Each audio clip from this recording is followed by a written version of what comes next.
People in West London will be fined if they cannot produce dog poo bags on demand. So everybody in London's got to wander around with a fucking dog shit bag in their pocket. Even if they don't have dog.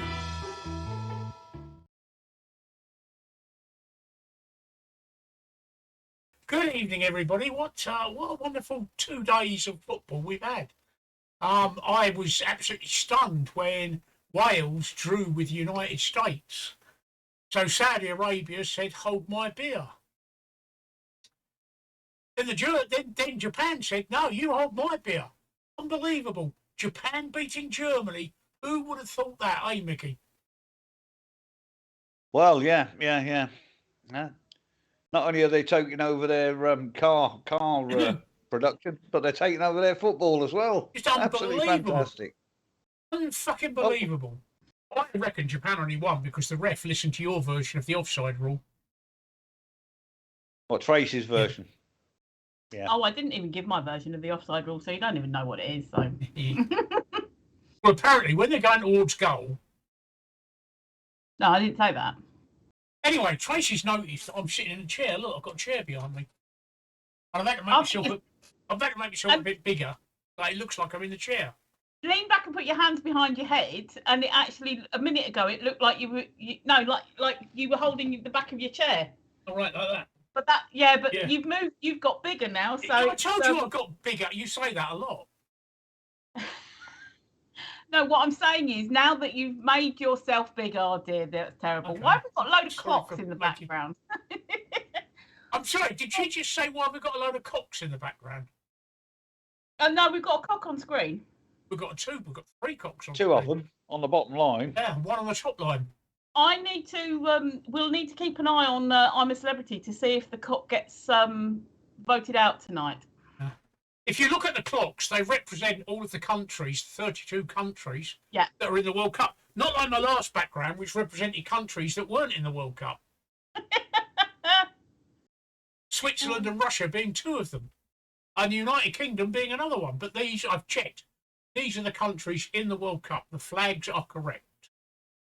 So it's like the pub stream, except we're sitting in a football space, I guess. I don't know. Could be a classroom, could be a restaurant. It's a football space, all right? Yeah, no, it looks good. Nice and bright. I like it. Yeah. Looking up there at the Aussie flag, they got beat the other day as well. Yeah, well, yeah.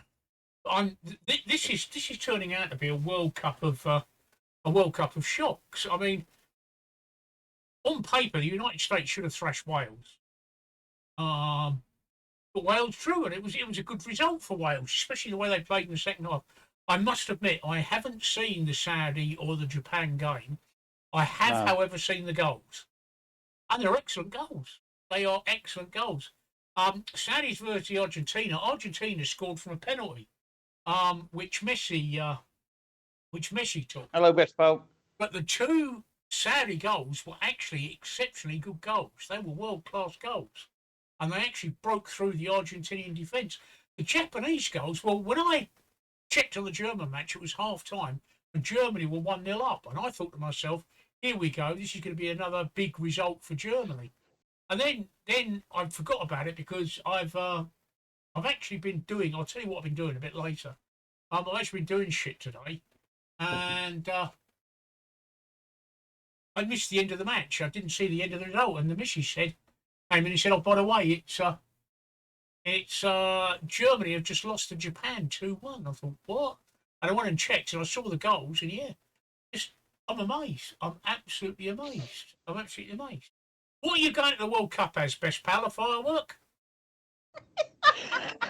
He's going on his firework. Yeah. That's how he's getting there, isn't it? Dressed as a condom. Firework, yeah, going as a firework, obviously. So although Micky and I are doing the same thing. We're both boycotting non-England matches, aren't we, Micky? Yeah, well, English and Welsh I'm watching, that's all. That's it, that's all I'm watching. That's all I'm watching. I might, if either team doesn't get through to the final, I might watch the final. But I doubt if I watch other the than final. that, I'm not really. If they're not in it, I won't watch the final. Oh, he's in an ad at the moment, his best pal. Stick your hand in your pocket, you tight fucker. Yeah. I'm only watching England and Wales when they're on the when they're actually live on the TV. But if I hear that a match has been particularly aggressive or full of incidents or something, I may do a whiz through on iPlayer. So I'm not fussed really. That's how I watch the matches on iPlayer via my PC. I don't go in the front room and watch them because I can be doing. I've got, you know, I can be playing games and watching the match at the same I've got time. a brand new fucking big screen TV in the front room, Micky. Of course, I'll watch it in the front room. Anyway, you couldn't have watched the Wales match on iPlayer. No, well, I watched it on the ITV player. Yeah. But yeah, you know what I mean. I know what you mean. Watch it via my PC. That's generally how I watch it via my PC. But I went in the front room to be out of the ad. Are you back from your ad yet, best pal? Because Micky had a message while you were in an ad. My TV's just here anyway. It's not a big TV at all. It's actually smaller than my monitor. So, and it's sort of up. It's on the top of my CD player. Yes, I still play CDs. So it's there, and I can watch it, and I can carry on with things. Oh, he's back. I said, if you don't want to watch the ads, stick your hand in your pocket, you tight fucker. Yeah, exactly. If you can afford to go and watch the World Cup, you can definitely afford to subscribe. 185 quid a night to sleep in a tent, innit? And £9 for the worst breakfast on the planet. It's not even a tent, is it? It's a small what do they call them? Fucking container. Cabin. Yeah, container. It's a container. They're shipping containers with a window in. Yeah. Well, the village that I've seen is tents. Have you seen the breakfast as well? There was a picture of a breakfast going around on, it was either Facebook or Twitter, and it was like a sort of a long, small sub roll, and it was something like a turkey sausage and a beef bacon because of their culture, and then there was an apple, and it was £9. Yeah, a carton of orange juice and something else. I can't remember what it was, but I was looking at it and I was thinking, I'd need about 5 of them. What?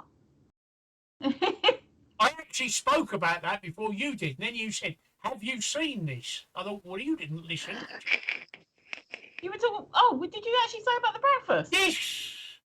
£9 breakfast. He was I said about 185 quid tents and £9 breakfast.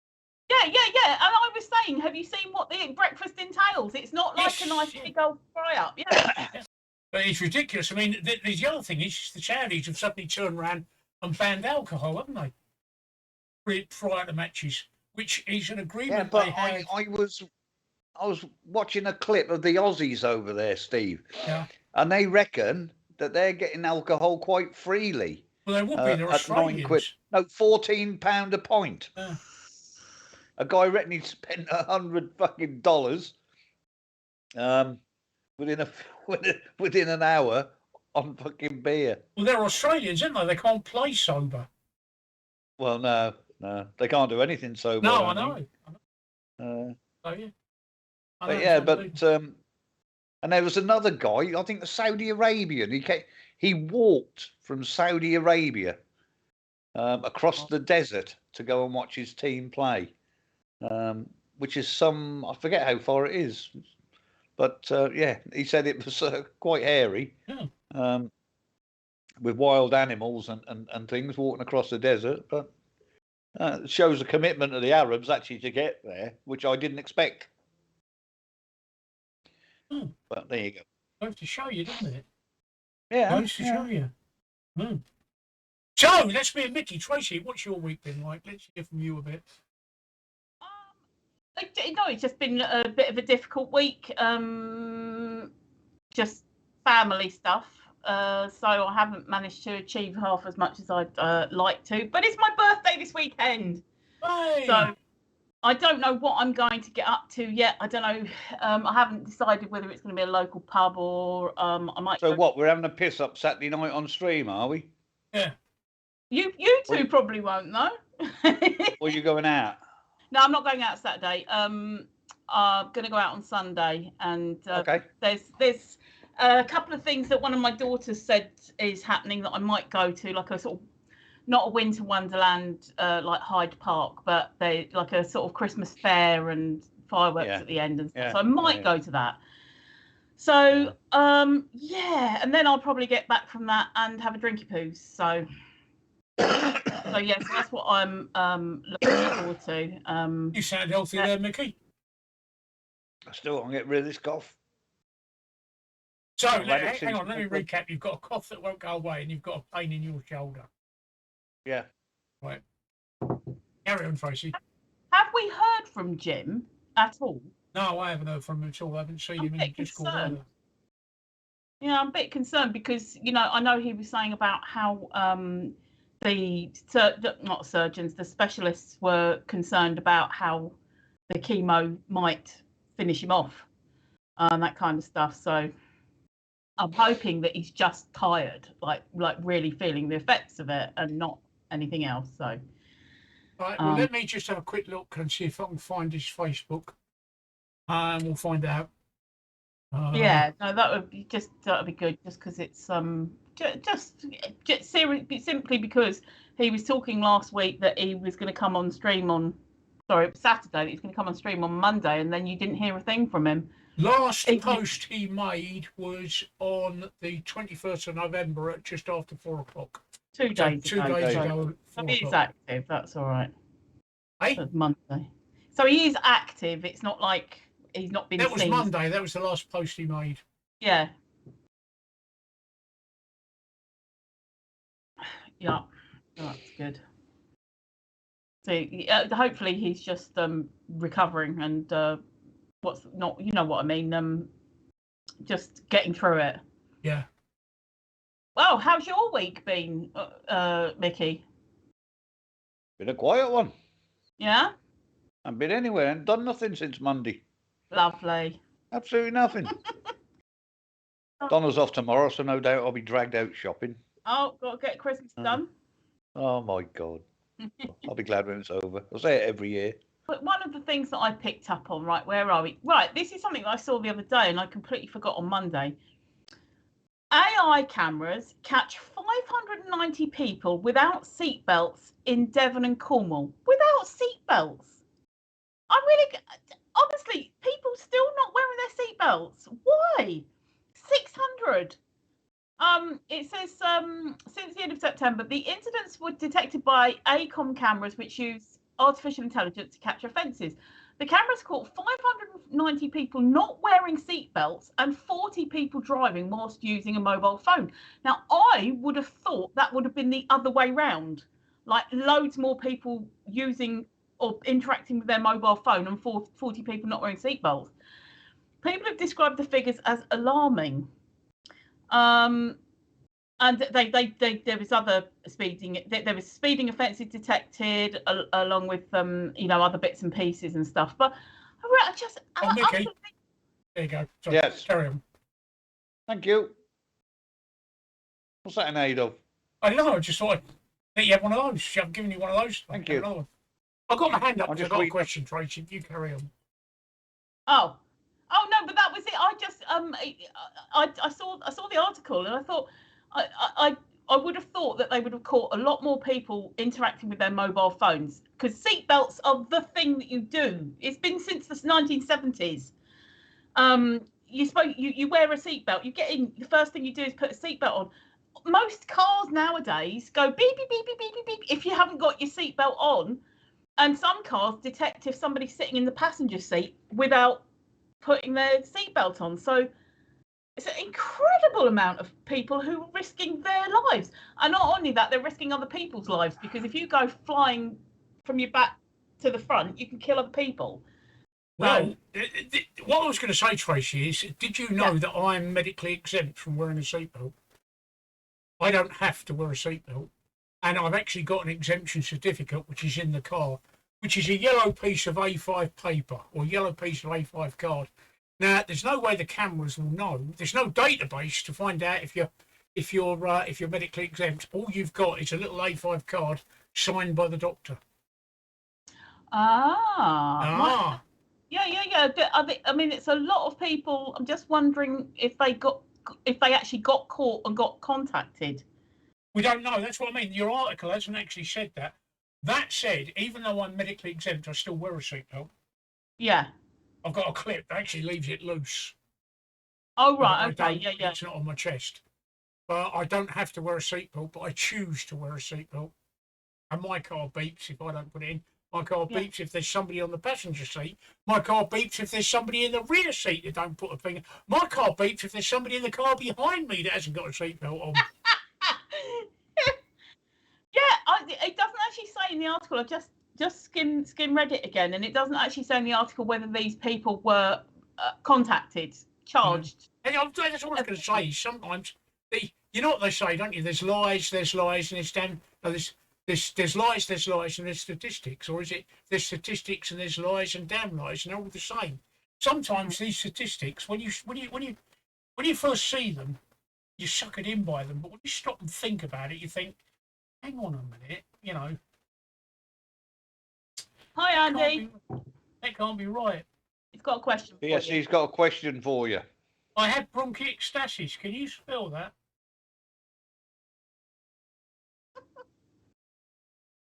I'm exempt because I had bronchiectasis. Yeah, he was typing when you were answering. No, no. Well, I had bronchiectasis. To prove it, I'm giving a little cough. It is a chronic, incurable, degenerative lung disease. I can't wear a seatbelt because sometimes I really need to take a deep breath, and the seatbelt holds me back from doing that, even with a tensioner on it. So that's why I'm exempt. Yeah.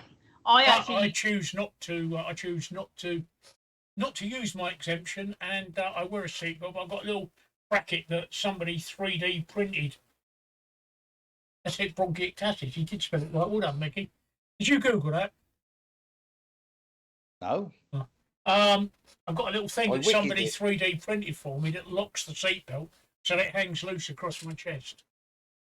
But I could, if I wanted to, not wear a seatbelt, but I don't feel comfortable not wearing a seatbelt. Yeah, I think it would. I'd feel extremely loose in the car. I'd feel really. I like the feeling of. I mean, they're annoying because the way that it is always is like that on me because I'm short and wide, so it cuts me off there. But I'd rather have that feeling being pinned into the car than feeling like I'm taking notes here, Andy. What? She wants to be pinned down in the car, She wants Andy. to be pinned down in the car, mate. She feels very loose when you do it. We've been together 23 years. He knows all this. Yeah, so that was one of the stories that I saw, which I shall now, where's it gone? I shall now get rid of on my browser. So there we go. And I want to hear more about Micky's double-faced man. Yes, I might need to go and get something out of the fridge, but carry on. I'm listening, carry on. I've lost it now, Just walked through the chair. That is magic. What was his name, Micky? I can't remember now. Ed- Scrolling up. Edward Mordrake? Yeah, it could well be. There actually. we go.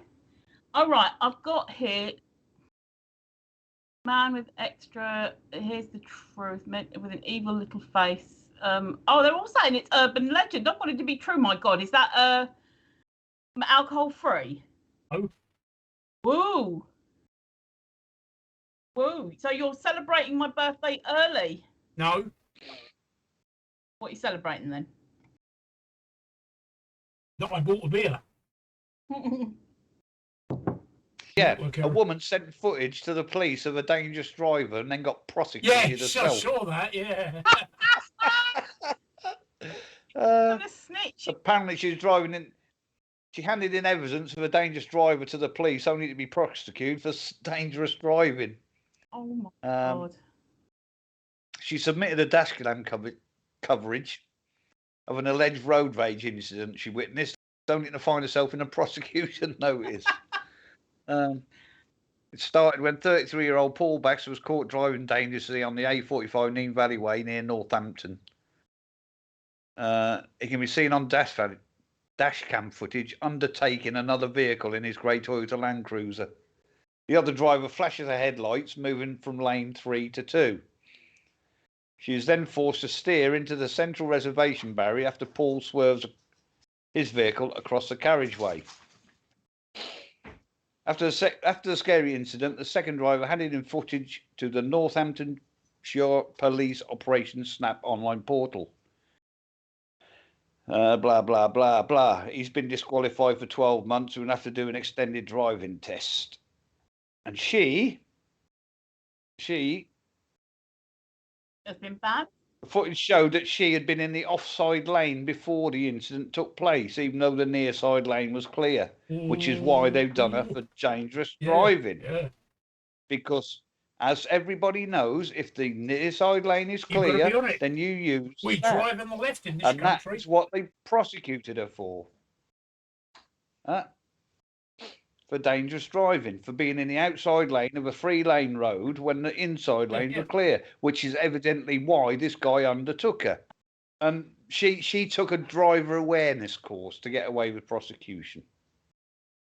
But I just thought that was fucking hilarious. She sent in the clip and got done herself. Yes, I was asking Andy this when we were driving on holiday, and I was asking Andy this, that if you're if someone in the next lane to you is driving slowly or slower, yes, and you're driving, do you have to slow down so that you don't undertake?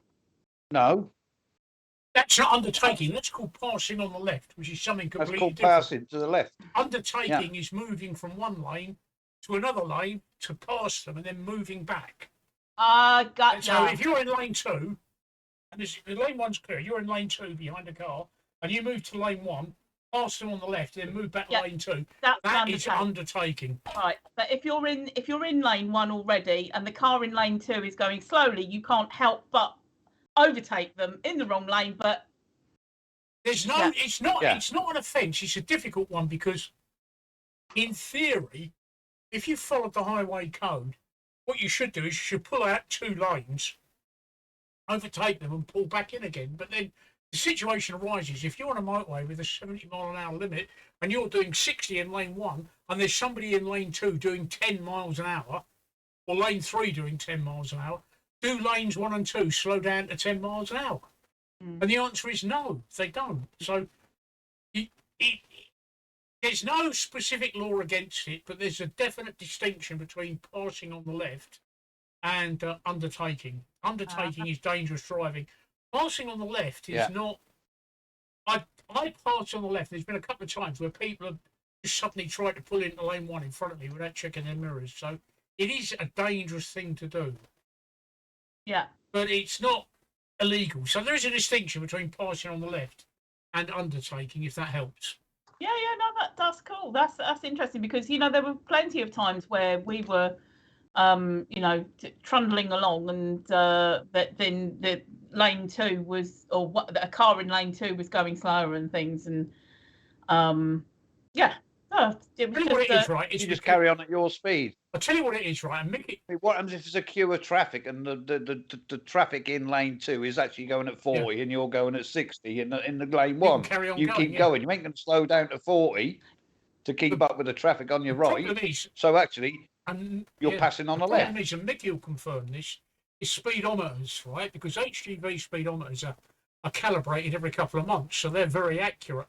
Car speedometers are about 10% out, and they read under, not over, by 10%. So if your car speedometer is reading 70, you're actually probably only doing about 64 miles an hour, which is why when you're doing, if you're in a 60-mile-an-hour limit, or these you go through these slow roadworks with 50 and 60-mile-an-hour limits, and you suddenly find an HGV passing you, and you think, you're going to get done by an average speed camera.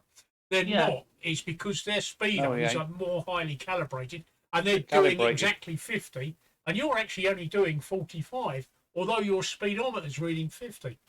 And in my car's got a digital speedometer, not a. Yeah. It's a proper digital speedometer. And I've noticed in my car, when my speedometer says 70, on my display on my car, it's also got my display, my computer on the car tells me what the speed limit of the road I'm on is and what my true speed is. When my speedometer is saying 70, my car is saying speed limit 70, you're only doing 64. Yeah. So that's what it is. You're coming along and they're in the middle lane and they're convinced that they're doing 70 on their speedometer. They think, I'm staying in this lane because it's the middle lane. And that is the problem. The problem is, when motorways first came out, they were called the slow lane, middle lane and fast lane. That was the mistake. And that's ingrained into people's heads. It's like road tax. Nobody has paid road tax in this country since 1934. But people still call it fucking road tax. It's not road tax, it's vehicle excise duty. But it's a saying. It's like people saying slow lane, lorry lane, fast lane. They haven't been called that since the 1960s, when the government decided they call them lane 1, lane 2 and lane 3, because calling them fast and slow encouraged that sort of behaviour. Yeah, because psychologically, you're going to think... lane 2 because you're too fast for the slow lane and too slow for the fast lane. Yeah. But and you're going to think, and you're going to think, oh, I want to go a bit slower, so I'm going to go in the slow lane. And if I want to go a bit faster, I'll go in the fast lane. But it's not. No, it's not.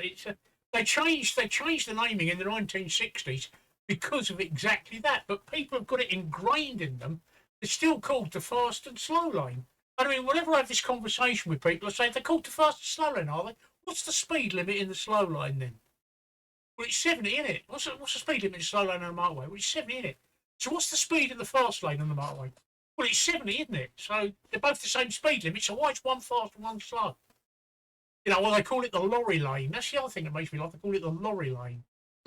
Yeah. But actually, technically... That's because we're limited to 56. Technically, well, unless you're an Irish driver. Oh, yeah. I remember when I was an HGV driver in the 70s and 80s, Micky, they were a fucking nightmare, they were, and Johnny Flip Flop as well. But the Irish drivers were worse. Johnny Flip Flop. Hey? Johnny Flip Flops are fucking terrible. Yeah, but the Irish drivers going to Holyhead, absolute nightmare. You'd be on the M4 doing 56, they'd be coming past you doing 80. Mm-hmm. Yeah, flick the switch. Yeah. But there you go, Tracey. It's just psychological. It's like people still fucking call it road tax. Yeah. Yeah. No. That's interesting. It was just like I said. It was one of those things that, you know, I'm not a driver, but I observe the driving environment, if you see what I mean. And I like to learn. I like to know. I like to know when I'm supposed to be telling Andy off. No, it's quite. As long as the lane outside you is going slow, and there's no need for you to slow down. You don't have to. Yeah. But the point with that woman who got the point was she was sitting in the fast lane when the other lanes were clear. Yeah. That's why they did it, for dangerous driving. I got it now. I understood that, because she shouldn't have been sat there. She should have been sat. Yeah. Did Micky just say she was sat in the fast lane? No, I didn't. He did, didn't he, Tracey? Outside lane. No, he didn't. No, he did. He didn't. Didn't he say in the fast lane? I'll replay it. No. I guarantee he said fast lane. I probably did. You fucking did. Hang on, I'm just replaying it. I probably did. Yeah, you did. You said sat in the fast lane. He knows. She was sat in lane 3 when she should have been in lane 1. Oh. But yeah, that's why she got prosecuted. It was because she was in lane 3 when it was the rest of the road was clear. Yeah. Can we change the subject? Yes, please. We could change whatever you like. Tracey, mothers that kill paedophiles. Yes. Real. Oh, when I saw this earlier, of course, I'm not condoning or advocating anybody goes out and does this, but there's just something. Oh, she took the law into her own hands, and that's basically why she got done. And she knows, and she admitted it, and everything like this. Do you want to actually stop? Do you want to give a little preamble first? Yeah. Sorry, yeah. Basically, there is a mother, Sarah Sands. Sarah Sands. All right. And she had, I don't know how many children she actually had, but she did have 3. Okay, well, so 3 boys, and she got a next door neighbour who had changed his name to get away from, you know, so that she couldn't like find out his past, that he'd been done for being a paedophile. 24 separate convictions. Yeah, and she thought he was a lovely person. She would like cook meals for him and chat to him outside his house and everything like this. And it turns out all this time he was abusing her 3 children. All 3 of her children have been abused by him. So she wanted to confront him. Like, oh, he got done by the police, but then he got released. Like between the police arresting him and his court date, he was released back into the community to go and live back at the house next door. So she packed up all her stuff with her children and went to live at her mum's. She went back to confront him, as in, you know, why did you do this? And she took a knife with her, which she shouldn't have done, but she did. And she said she was only going to confront him, and it was only going to be kind of like something to give her bravery, that kind of stuff. But when he basically said your children are lying. So she started stabbing him, and she stabbed him enough times that basically he died of bleeding. He bled to death. Now the police caught her. She was put in prison. Yeah, the children were sort of upset about it, but also they had to work. The police didn't catch her. She handed herself in. Okay, she handed herself in. I missed that bit. But okay, she handed herself in. She spent time in prison, but her sons, although they are still working through their issues regarding it, and of course, you know, missing mummy and everything at the time when she was in prison. She's not in prison now. Basically, they all they waived their right to anonymity because they want to, like, basically they want to tell their story, and also they are saying that they knew why she did it, and you know, part of them went, yes, good for her. So yeah, it's not something we should all be doing, but I think it's disgusting the way that the police just let him go back into the community. And the reason she's raising the issue is because she wants it so that convicted paedophiles legally cannot change their name to get away from their past. Because if she Googled his name as she knew him, it would have come up with nothing. If she Googled his real name that he had changed it from, she would have found out about all his convictions, and she'd have been able to make a decision about their life, whether they carry on living next to this paedophile or not. There's a little subtext you may have missed to this story. Oh, go on. I may have missed. Well, originally, when she went to court, she was found guilty, and she was sentenced to 3 years in prison. Ooh. The Home Secretary increased that to 7 years. The reason it was increased from 3 years to 7 years is because, according to the judges who went through the increasing and everything else, she did nothing to aid the man after she'd stabbed him. She didn't call the emergency services. She gave no first aid. She just walked away and handed herself in after she knew he was dead. 24 previous convictions, apparently. Yeah. But that's why her sentence was increased, because she did nothing to help him, including calling an ambulance or telling the authorities until she knew he was dead.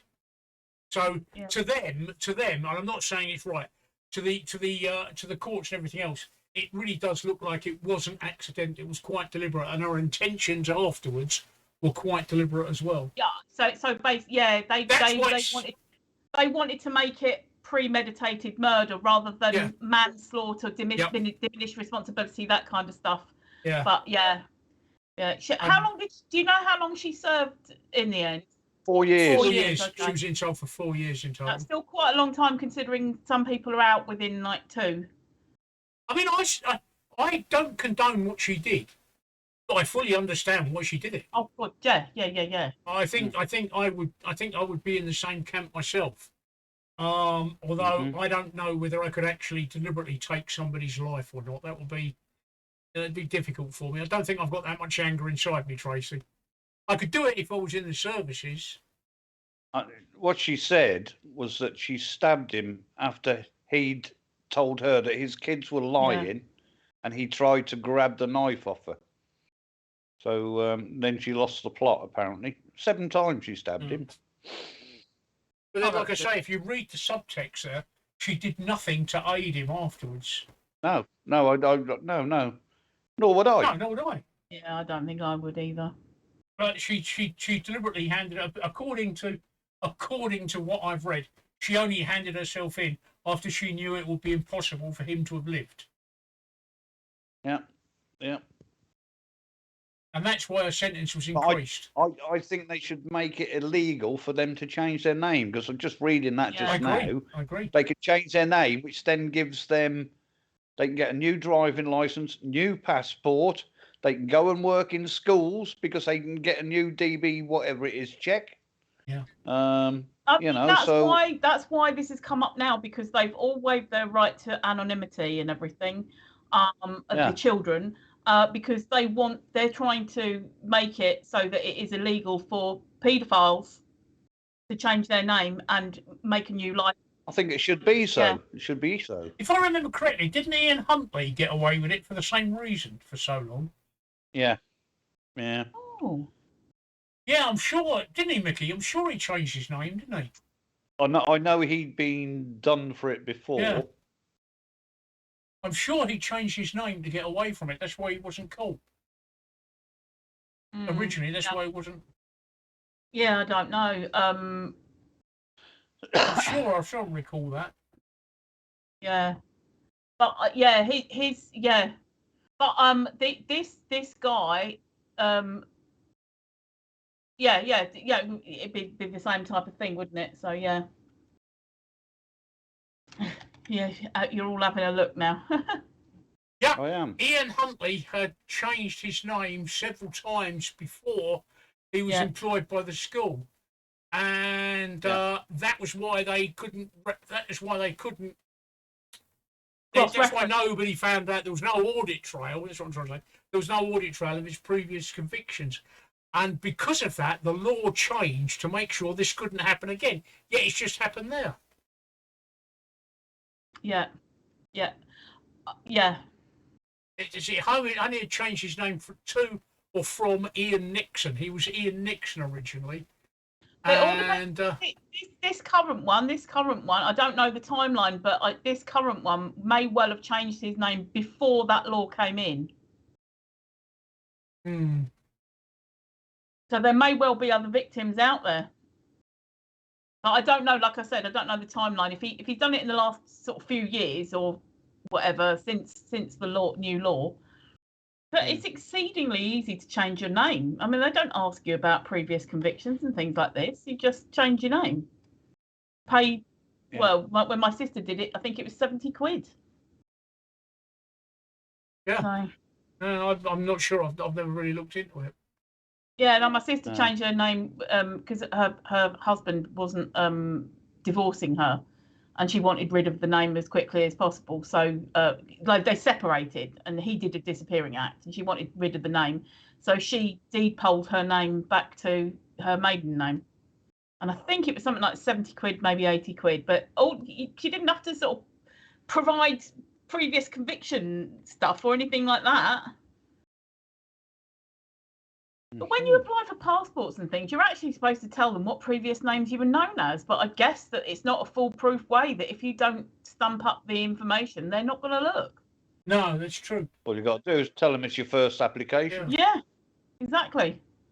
No, I mean, it's just cases like this will make the law change and strengthen the case for this. So I agree. I think the conclusion of the article, if you're probably reading the same article that I did, Micky. The conclusion of the article is that if you change your name, it must be reflected on your passport and driving license applications. Not necessarily on your passport itself, but on the applications. No, but on the application, So that authorities, there is an audit. I like that phrase, audit trail. There is an audit trail. Oh, right. Matt Hancock is still in the jungle. Babatunde has been evicted, which I haven't seen a lot of it, but I would have thought he had a good chance. Who's been out? Babatunde Alish. Oh right, yeah, the one that wouldn't fucking walk across the plank. Yeah, that's right. I'm not watching it, but I thought he would have had a good chance, But I think Jill Scott, the ladies footballer, women footballer, I think she has got a good chance, what with us lot winning this year. But it's probably going to be the Hollyoaks actor who I've never heard of and who's thick as two short planks and doesn't know anything about life. So probably be him. Not that I really care, but I'm just saying. But anyway, Did you know? huh?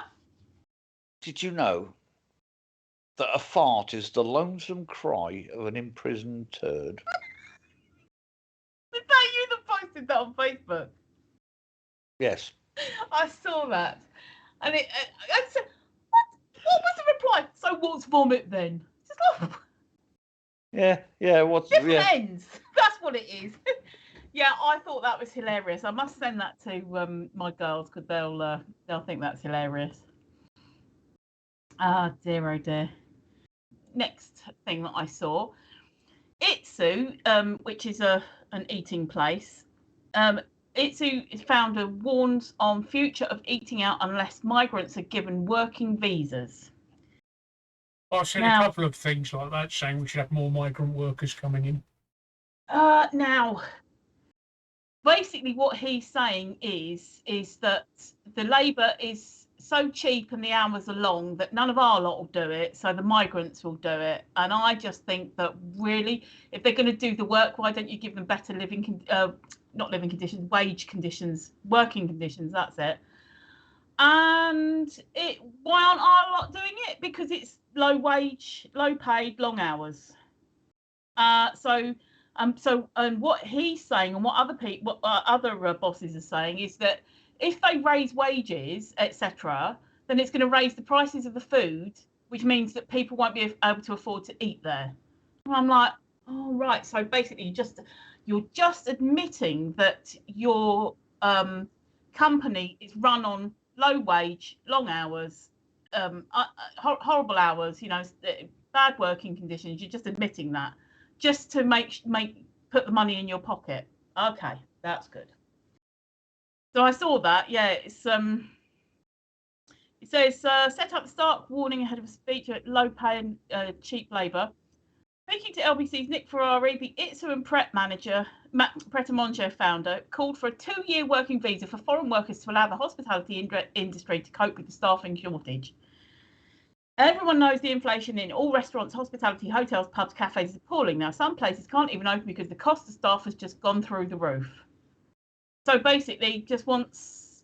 Well, all I've got to say to that is why aren't they paying these migrants, immigrants, whatever you want to call them, the legal minimum wage? Yeah. Surely that must be illegal for them not to. No. Exactly. So they don't want to shout too much. Exactly. Because if somebody's got a right to work here, they must have the same workers' rights as we have. Yep. Which means that they're entitled to the minimum wage, as far as I'm concerned. Yeah. No, I agree. So where are they coming from all this shit? What, they paying them £3 a fucking hour and living in 10 in a caravan or something? Is that what they want? That's exactly. This is what is annoying to me. When they say migrant workers, they mean the people who are coming here temporarily, but economically or whatever. They're possibly not planning to stay in Britain, but they're here to experience the UK. But if they're doing the job, If they're doing the job, then they should be paid the minimum wage the same as anybody else. I thought they had to by law. So did I. So why are they squealing? My wife works in a cafe, which is, as far as I'm concerned, the catering industry, for minimum wage. Yeah. So why are these people saying that they need immigrants to come in and work for less? Yeah. It's illegal for them to do so, surely. What you would think. That's what you would think. What made me laugh during the Brexit debate, prior to Brexit, prior to the referendum, is a lot of people would say is, I'm voting Brexit because of all these immigrants coming over here and taking our jobs. Well, now we've had Brexit, and now all the immigrants aren't allowed over here. Where are all these people saying the immigrants are taking their jobs? Why aren't they doing the immigrants' jobs? Yeah. Yeah. exactly that. Yeah. You know, that's what I want to know. Why aren't you doing the immigrants' job? You complained about them taking your jobs. Well, they're not here now. Go and do their job. Why aren't you? I voted for Brexit, but not for that reason. I voted for Brexit, but not for that reason. I voted for Brexit because I voted for Brexit because when we went into it, way back whenever it fucking was, 1974, it was a common market. It was a common market. Now it's a confederated states of fucking Europe. That's exactly why I voted for Brexit, because I didn't want to become the United States of Europe. No, and that's why I voted, exactly why I voted Brexit. Fuck all to do with immigration. Do I regret it? No. Would I do it again? Yeah, yes. Me too. Fuck all to do with immigration. And it's got nothing to do with immigrants. Nothing at all. Nothing at all. There you go, Tracey. I'm also a member of the Conservative Club. The Conservative Party. So I've mentioned that. Yeah, you keep telling us that and like boo. I'm not a member of any party. I'm not. My dad was a very proud, lifelong member of the Labour Party, to the point where we used to help do the canvassing and putting leaflets through doors and things. You have better working conditions. You know, why are British people not wanting to work these jobs? Why are they having to rely on cheap labour, longer hours, worse working conditions, stuff? Why should, like you said, if they're coming here to work, why should they accept less money, worse working conditions, and things like that? Yeah. So they should, and they don't. So why are they saying it's cheaper to employ them? It can't be, because they surely must have to pay them the minimum wage. But it's also, why haven't we got enough people? When you've got so many people on because they're too fucking lazy to get off their ass. Now to me, anybody that is able to work, and I discount fucking people who are disabled, got medical conditions, anything else like that. Anybody who isn't disabled or anything, anybody who is able to work, after 6 months on the dole, they said, right, 3 jobs here, take your pick. If you don't take it, we'll stop your money. Mm. Get them off the bloody arses. And like I say, it's people who are able to. I know all disabilities aren't visible, and that's what I'm not saying. I'm saying anybody with a genuine disability, illness, whatever, fair enough. Those who are able to work and capable of working should be made to work.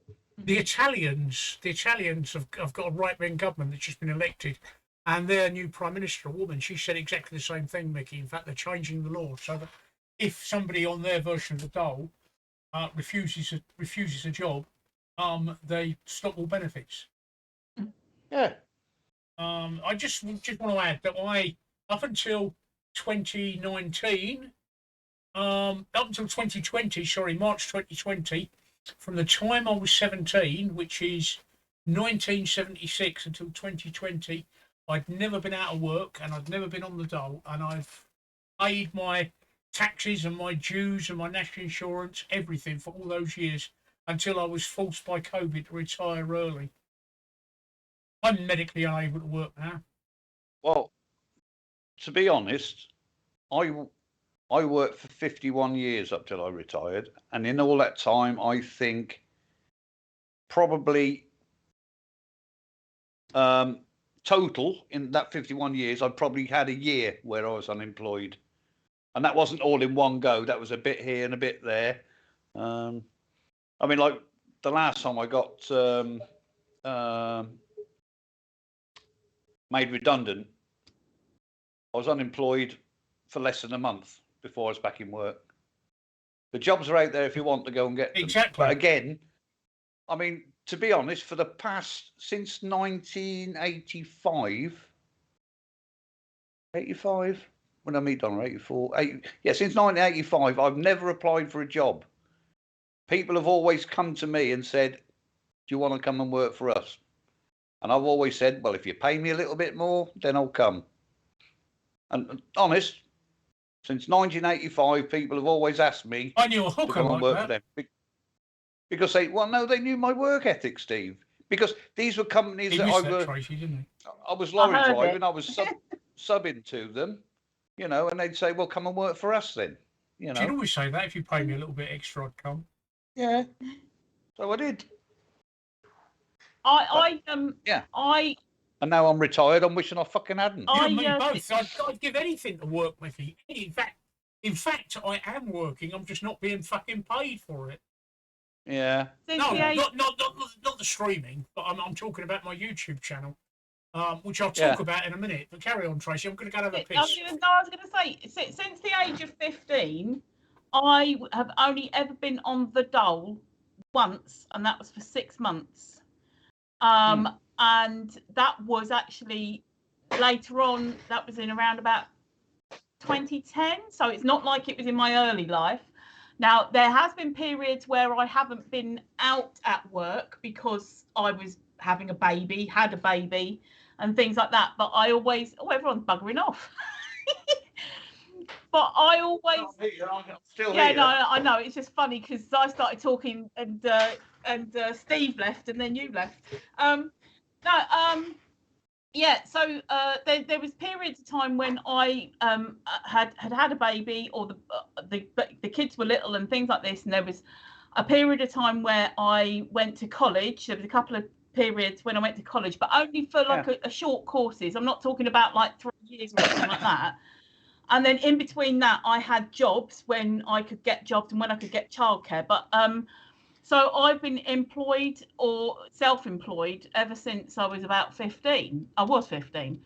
And it's just amazing actually how many people just thought that I hadn't worked and that I was on the dole constantly. And I'm like, what? You see the boxes in my flat? You know, like when I was doing eBay, you see the boxes in my flat? They're not there for show or decoration. I run a business. I'm not on the fucking dole. I can understand people fall on hard times and can become unemployed, which is why I say 6 months. Now, if you can't sort yourself out with another job in 6 months, it's a pretty poor fucking show, really. There are jobs out there if you look. Although I haven't said that, I've applied for 3 and got turned down for all of them. I looked on the channel today. I found a guy on Twitch. He's just not Twitch, on Twitter.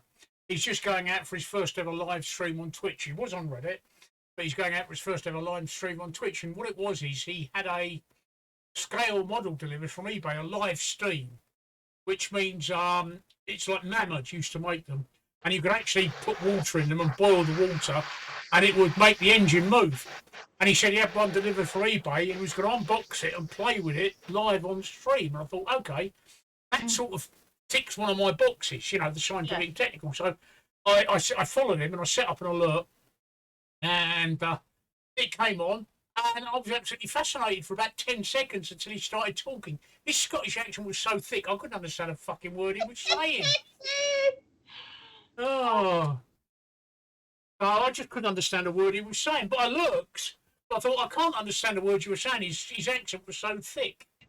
Yeah. But coming back to what you were saying, I mean, originally, Twitch is, or I hope one day will be, my retirement fund. But it just hasn't taken off the way that I would like it to have taken off. But that doesn't mean that I'm disheartened. But I would like it to give me an income. My plan, when I retired in 2019, I had a 2-year plan that I was going to become a YouTube megastar, but my plan failed at the very beginning because I realised I didn't have the technical proficiency, that's the word, the technical proficiency, to produce videos for YouTube. So once I drew my pension, I bought my car, paid cash for my car, as you know. What I had left with the rest of the money is I signed up for several college courses and university. Now, if you've ever had to pay for a university course, they're not cheap, Tracey. They are not cheap by any stretch of the imagination. One course I paid for was over £6,500 with the University of Southampton, and I wasn't even a resident. But I needed to get the proficiency to be able to do all the little tricks and things you see on this stream. I've only been able to do since I started in 2019 when I set out on this plan to do it. So I went on several college courses. I went on a university course. and several online courses as well to learn the proficiency to get to the stage where I was proficient enough to produce the content that I wanted. And then I went and got really ill. Yeah, well done. Yeah, well timed. I couldn't produce the content that I wanted. Yeah. And funnily enough, I put an article on my blog. I don't know if you read my blog, do you? That's not the stevewoodmore.com, that's woodmore.co.uk. Which is my personal blog. It's a WordPress blog. I think I've dipped in. Yeah. I think. But if you say what you've talked about, then I'll be able to what you're going to say. I'm telling you exactly what I've talked about. Yeah. Exactly this. What I'm talking about now. I saw something pop up about it. No, I haven't read it. Okay, right. I'll go and have a quick look now while I'm talking. Woodmore.co.uk. And what it is that I got to the level where I was able to produce the content that I wanted to do. I could film it. Where I was being let down was the editing and doing all the things like titles and subtitles and colour grading and LUTs, which are lookup tables and things like that. So I lacked that proficiency, but I finally got it. And then it all went downhill in 2020 when I got really ill. And just today, even though my eyes have been watering like crazy, if you read my latest blog article, you'll see that I'm halfway through my chemotherapy treatment. I'm actually starting to feel quite good, even though I've got some symptoms still of side effects. But today, I actually managed to produce 2 videos from scratch, and I've got them on YouTube. Fantastic. Oh, that's good. So you got them on YouTube, 2 videos, and they're very important videos because they're tutorial videos like I've done before with DaVinci Resolve, which I can't at the moment because the latest version of DaVinci won't work on my machine. No, it's not. It's not because my machine's out of date, because the latest version of Premiere does. It's because it's a problem with the way that DaVinci have written it, and it won't work on my machine. It doesn't recognise the AM Radeon 5800 latest driver. So the only way to make DaVinci Resolve work. Thank you so much. Yeah, we'd love to. We'd love to see this stream do well as well. Yeah, we'd love to see this stream take off. And it's not for lack of trying. I would love to see this stream do well. I haven't seen anything like this on Twitch, like older, not calling you old, we are, but you know what I mean. Yeah. Very unique and streams that can take off. Yeah, that's the thing. I think it just needs more people spotting us. It's being in the right place at the right time. And also, obviously, maybe somebody spotting a tweet we put out or a bit of content we put out on YouTube, like Steve's just saying, and things, and just the right eyes seeing it at the right time and then going, oh, hold on, that looks good. Because we actually got 20 viewers the other night because there was a whole sort of group of people found us in one go. And then there was another group of people sort of found us in one go. It's that kind of stuff. So it's like friends of friends, all like little communities finding us, liking us, joining us. It's not so lack of trying though, is it? No, but I think, again, it's going to be time of year because people are out, people are thinking of Christmas, people aren't thinking of sitting here watching Twitch. We might actually find that once Christmas is past and people are in with their new devices and going, oh, I wonder what Twitch is all about, we might pick up then. You know, I think our first stream on Twitch was about, my first stream on Twitch was about March. These guys joined. When did you join me? About the end of July? June, July? My first was the 25th of July. 25th of July, yeah. So Micky's will be about the same, wouldn't it, Micky? Around about the middle of July. No, probably about 3 weeks before. Yeah, July. So I've been on Twitch since March, and Micky has joined me first, and then Tracey followed. So I've been on Twitch since March. I was doing it on my own, but I have to be honest and say, I used to watch to take the piss. Yeah, yeah. Now you come on stream to take the piss. Yeah. So it's I was on Reddit for longer. Yeah, and also the thing is, Eris, as well, is that there's probably shorter streams than yours as well.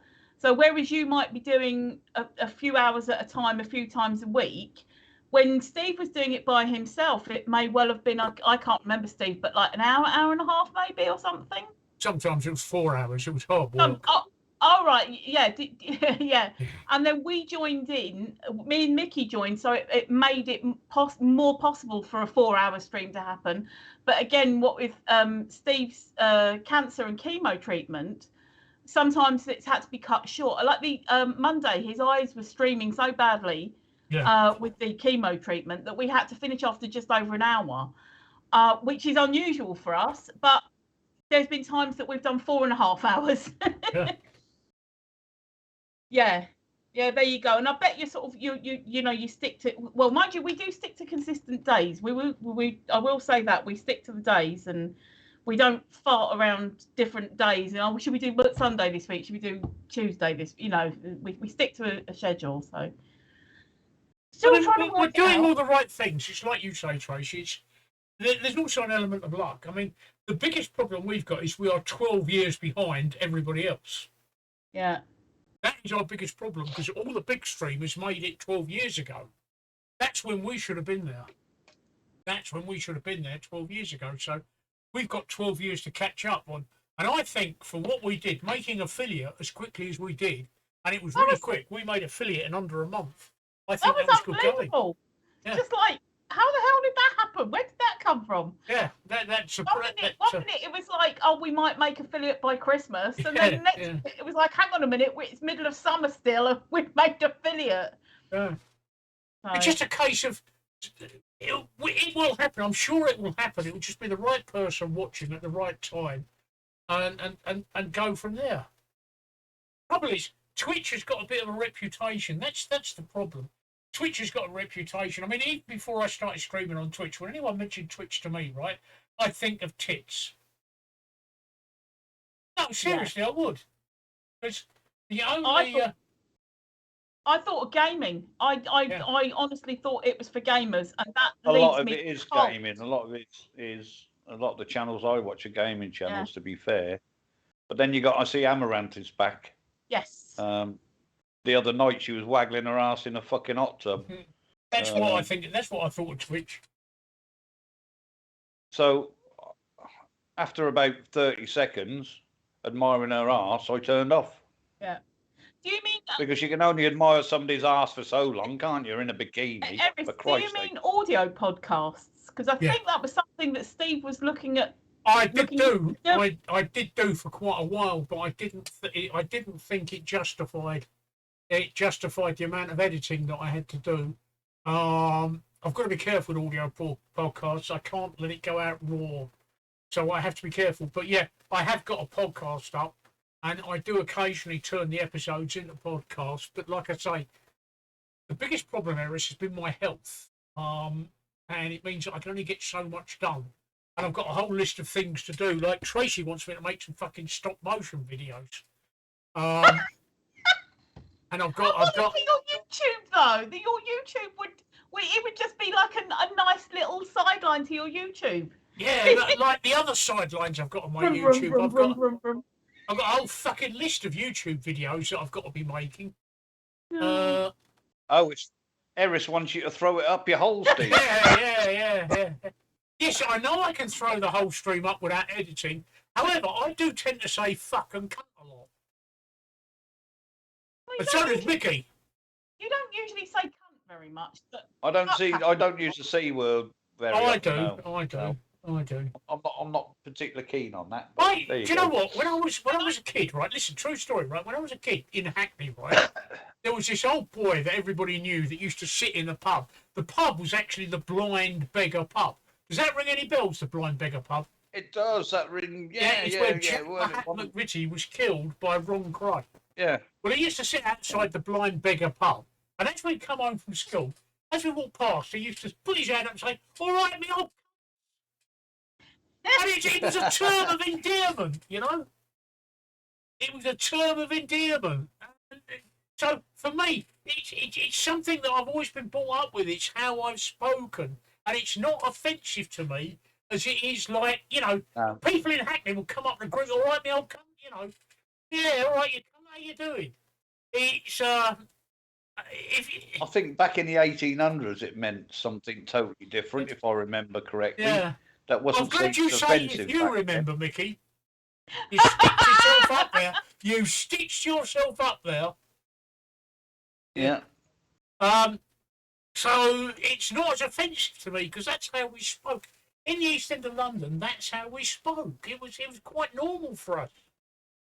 I did hear all that about her husband. Yes, Eris, and she did go off for quite a while. But she seemed to be back doing the same things again. Probably minus her husband. But she's doing it under her own steam now. It's not her husband controlling her and telling her you've got to get online and stream for 24 hours, you bitch, or I'm going to kill your animals and take all your money. If she wants to get her arse and tits out, I know she doesn't completely, but if she wants to do that... Hang on, that's the only way we can get Micky on. What? By making those threats. Yeah, by making those threats. Yeah. But... I'm going thrown me now. But yeah, so if she wants to... No, not at your way, I haven't. That's never going to happen. If she I'm wants to get 5'6", that's not going to happen. Micky hot tub stream, yes. Yeah, we'll Micky hot tub stream. You know, but bright pink bikini. If she wants to do arse, tits, and hot tub, and she's not being controlled by anybody, great, fantastic. Hands up to her. I wish I could. Sorry, I'm just thinking if there's a way I can superimpose a bikini on Micky right now on stream.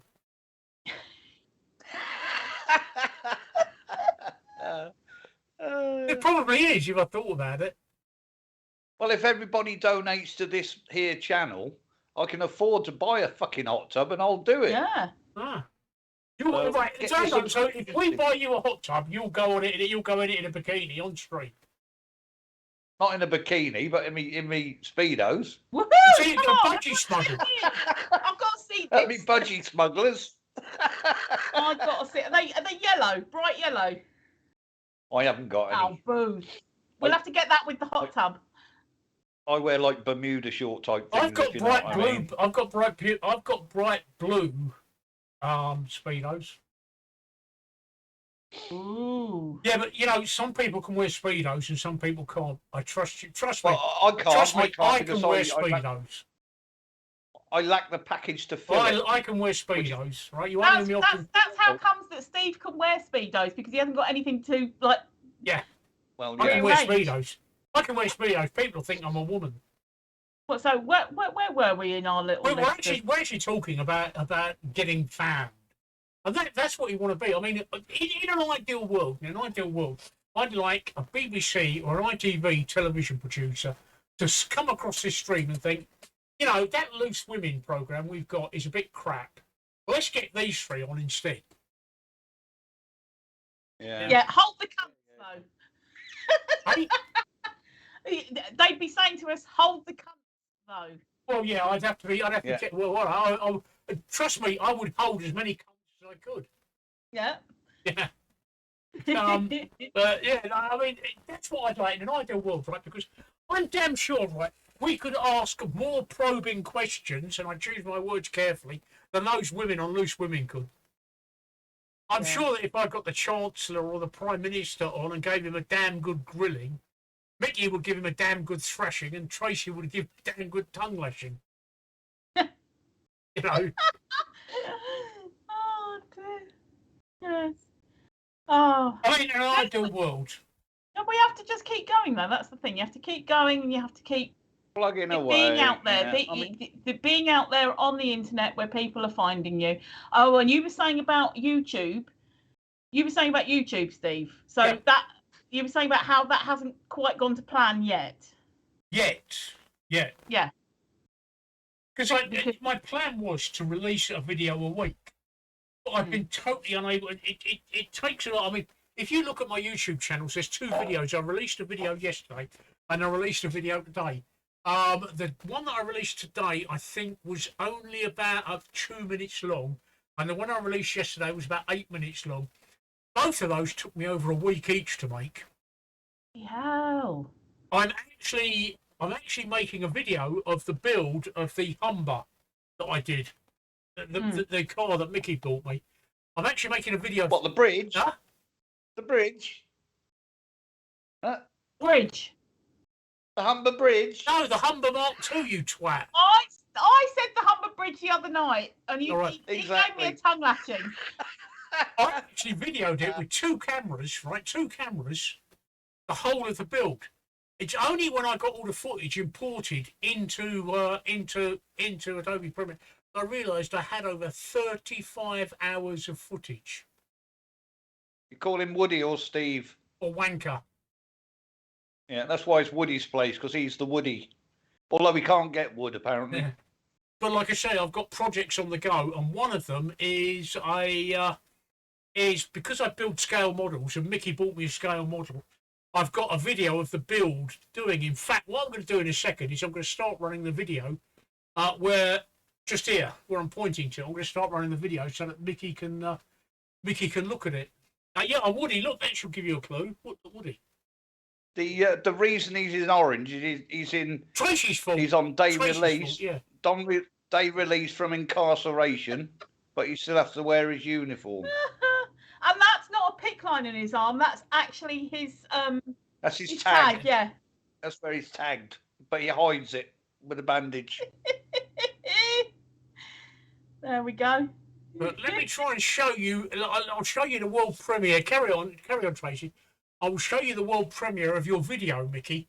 This is as far as I've got. Now, bear in mind, this is 35 hours of footage that I am condensing down at the moment. And I've still got a lot of work to do, including putting a face cam, which is me narrating it on it. But this is what I've done with 35. What the fuck have I done? Hang on, I'm sure I've done it.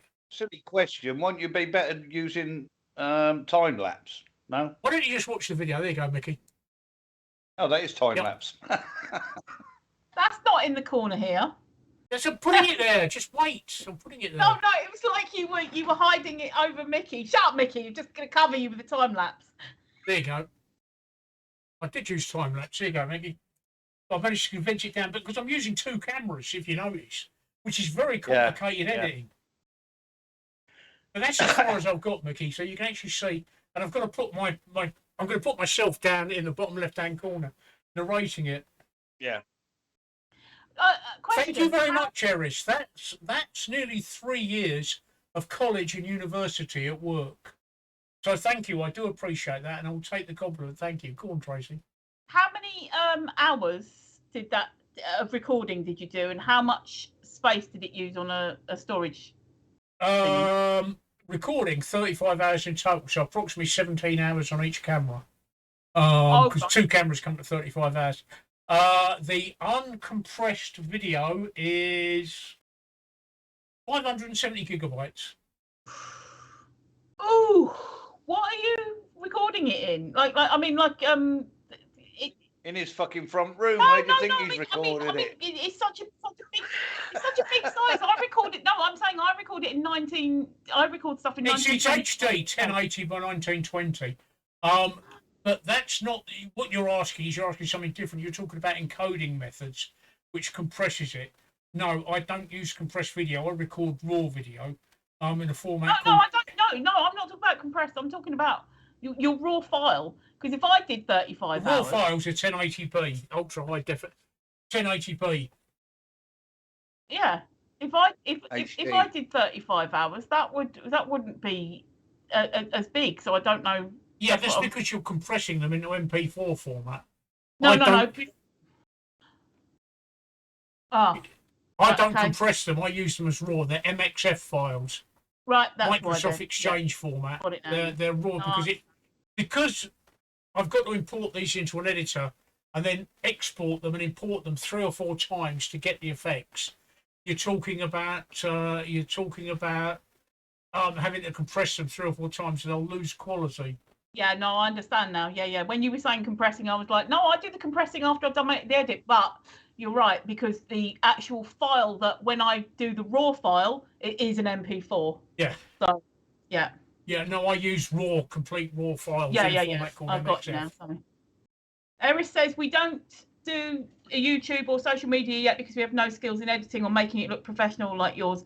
But we do Mid-Journey art. People give us a donation and we make them something. Oh, that's cool. Yeah. But try to be on social media anyway, because whether or not you're putting content out, you still need to have some kind of presence and build up a presence and build up people following you and things, because when you do start doing all the mad editing stuff and everything, people will already be following you, and so you've got a ready-made customer base or fan base there to be sharing. I can help you. I can help you. I will help you. I will help you. What do you need? There's an offer. What do you need? I need a fish. I'll be back in a second. While I'm having a piss, you think about You have that. got a couple of tutorials up on your Yeah. YouTube channel. That's true. Yeah. YouTube channel on video editing and things like that. In fact, I managed to edit a little clip using DaVinci Resolve, which is free. Oh, and that's when you told Steve that there was an audio issue, and he deleted the whole bloody thing anyway and said, "I'm gonna do it again." Yeah. Oh. But hey ho. No, it's clear enough if you managed to follow it, and because you'd never done editing before, so it was clear enough for a complete newbie to be able to Novice. follow Yeah. it. But what I did was had his on one screen, had the video on one screen, while I was copying it on another screen, so I could pause that video while I did what he'd said, and then run his video a little bit further, pause it again, and do what it said again. Yeah. And that was the way that I did it. Because if I'd just watched the video and then tried to do it, I'd have forgotten where the fucking start by the time the video had finished. So I did it bit by bit. So I managed to do it. Come on, tell me, Eris, what do you need? What do you need? Would you like a professional intro? Complete silence. I was just thinking. I'm wondering, from what Eris has been saying, it does sound like that perhaps they want content and edit because content. They've got a stream. There's content already. Oh, there we go. How do you get started on making an intro? There you go. Well, in my case, £20,000 and 3 years in college and university. Or watch lots of YouTube videos on making an intro. But what you need to do is you need to find somebody friendly and somebody who's willing to help you. And I'll ask again, what are you looking for in an intro? I think Steve might be, hint, I think Steve might be offering to give you a little bit of actual practical help. Yeah, so just answer the question. What are you thinking about for an intro? I see that, is it Canterbury is now a city? Oh, no, it's Colchester is now a city. Colchester. Yeah, Colchester is a city, yeah. In Essex. It's actually the oldest town. Colchester used to be the capital before England, before London, didn't it? Before London, yeah. With the Romans, when the Romans came, yeah. I've never been there. I must go there because it's actually quite nice, Colchester. Quite nice. I've heard that there's lots of historical places, and I like that that's one thing I love about Britain is that we have historical places. It's a big military town. Yeah. My brother was stationed there with the Royal Anglians when he was in the army.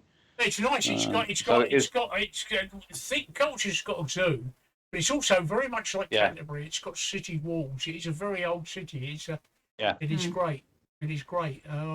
The zoo is quite good to take your kids around. I mean, I've been a couple of times, and I quite like it down there. To be fair, I mean it's about an hour and a half from me. Probably about the same for you, Steve. About an hour and a half, Colchester. Yeah. But a friend that lives up there, Richard. I don't know if you remember him. Richard, he's dead now. Magnum opus. Yes. I know who you mean. Opus. Yeah. Richard. Yeah. I've forgotten his name. But he died of cancer. A couple of years ago, wasn't I went to his funeral and that. But I used to go up there on a regular basis. Lane. Richard Lane. Richard Lane. Lane. You remember him, don't you, Tracey? Yeah. No, I remember. I think I remember him from eBay days. I think wasn't he an eBay seller? He was a really nice guy. He was into Commodore Amigas and DJing. Yeah. But he lived not far from Colchester, so I'd go up there on a regular basis. Well, you go to Colchester, not far away. You got Mersey Island Yeah, as well, yeah, which yeah. you can only get to. You can only get to when the tide is Yeah. low. Bit like Once the bit tide like comes, Coley Island comes that you the went road. to, Tracey. Yeah. Yeah, Yeah. yeah. I've never been to Lindesfarne. That's yeah. one of the places I'd like to go to. I recommend it. Absolutely recommend it. I'd love to, because Lindesfarne is an old Viking name, isn't it? Yeah. I absolutely recommend it. And thinking about wheelchair type of thing, basically what happens is you go over, and then there's a big car park. So you would park there, and it's not particularly hilly. I know it looks like, there's that castle up there on the hill, but actually driving around the little town village thing is pretty much flat. So and they've got places where you can eat in the garden and stuff like this. So if you can get there, honestly, Steve, I totally recommend it. Every time I hear Lindesfarne, I want to start singing. Yeah. Meet me on the corner when the lights are coming on and on. Sorry. That's all right. But and the thing is about that area is actually very beautiful, and there's castles galore and everything like that. So it's not like, oh, what else do we do? That's Newcastle way, isn't it? Lindesfarne? It's Northumberland. Yeah. Because we stayed in Berwick, and where we were in the caravan, we could actually see Holy Island, like out there. You drive down the A when you're coming from Berwick. You drive down the A1, and it's a turning on the left somewhere, and it's well signposted and everything. But it's so beautiful, that area, and also there's loads of castles too. So it's not like you would go, right, okay, if we do Holy Island one day, what the hell do we do for the rest of the time? No, you've got castles, you've got beaches. I know it's difficult. Can you get across to Holy Island then? Holy Island, you can drive it.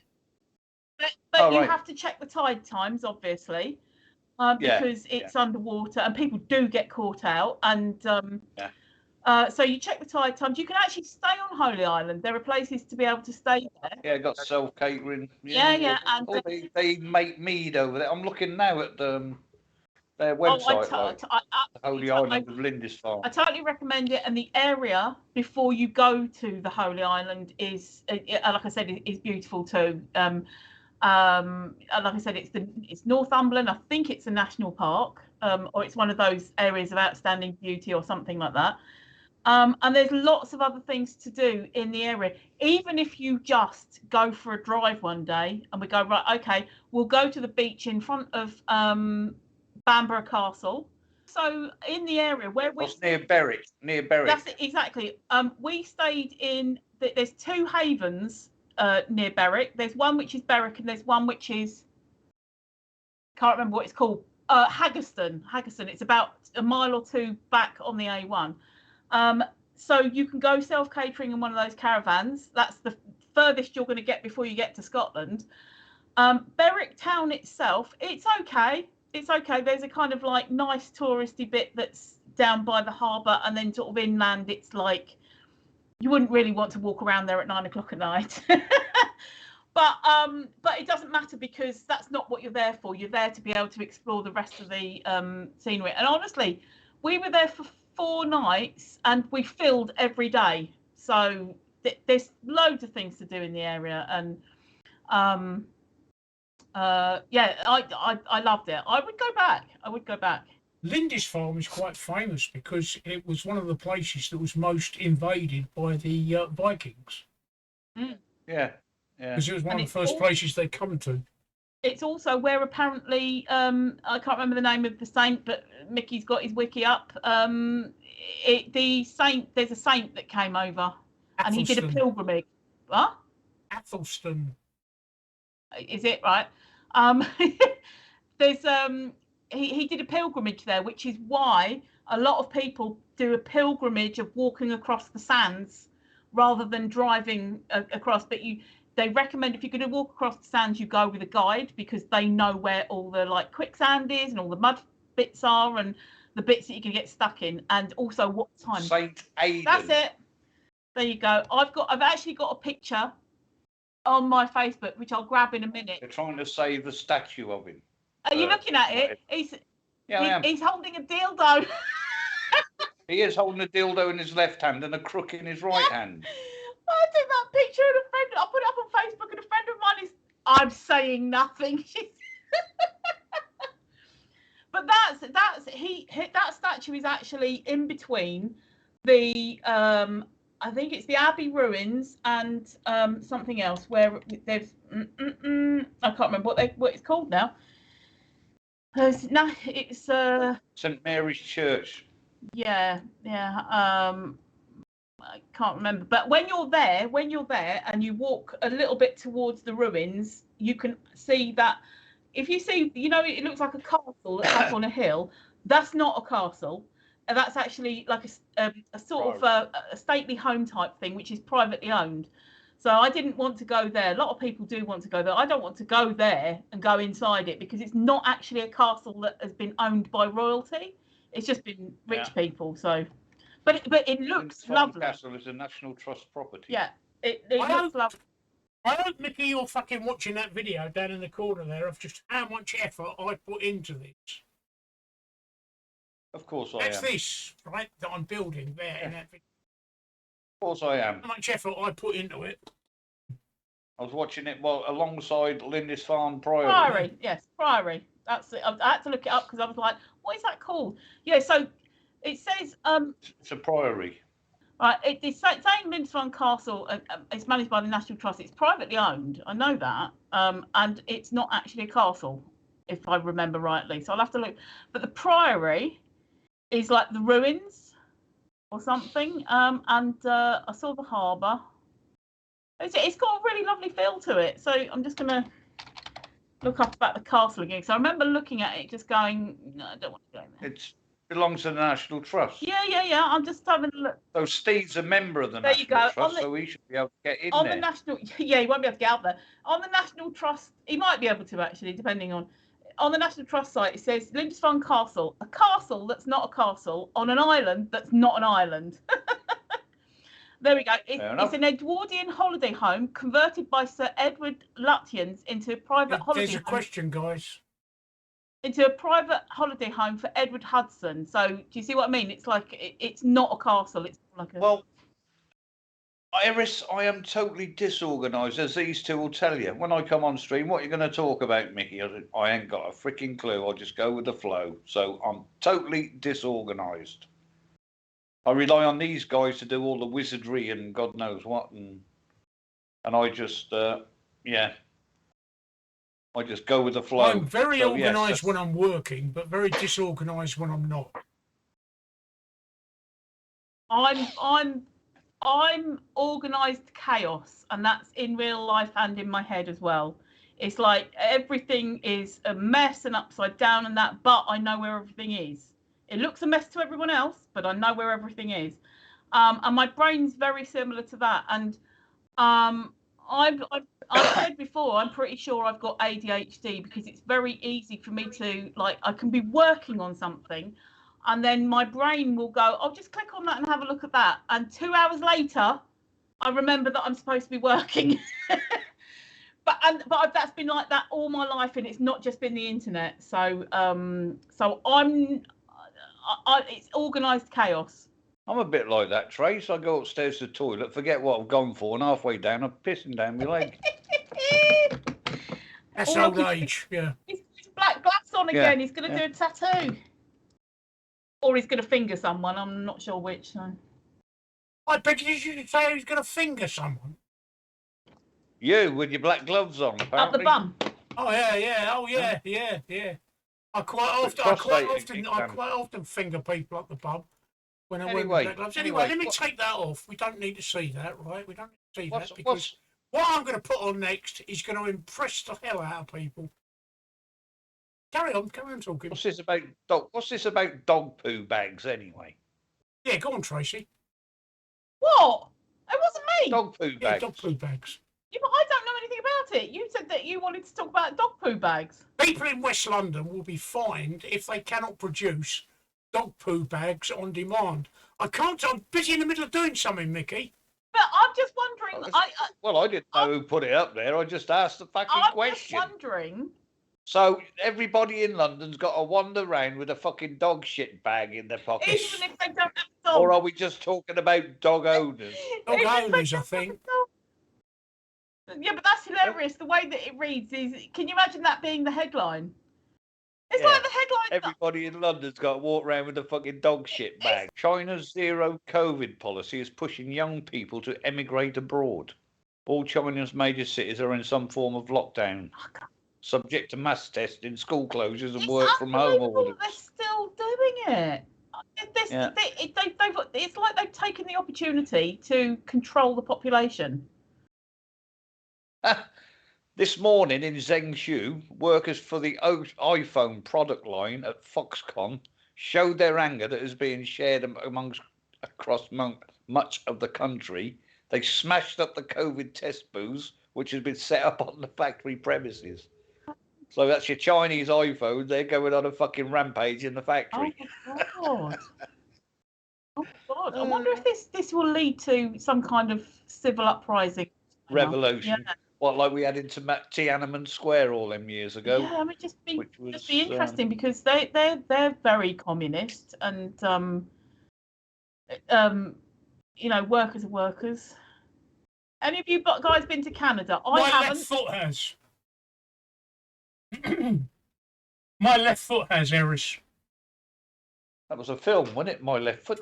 Back in 1992, I was in New York on business, and I hired a car because I said to myself, if I'm in New York, I've got to go and see Niagara Falls. As you know, New York to Niagara is about it's not that far a drive, about 2.5, 3 hours. So we drove up to Niagara. And I had to look at all the Niagara Falls, not just the famous Horseshoe Fall, but the Fall of Americas and everything else. And we were driving away from Niagara, and I was driving along the border, and I noticed something very strange. I noticed, right? No, seriously, Eris, right? Listen, I noticed something very strange. I noticed that the border between America and Canada, right? There were only border posts on the roads, right?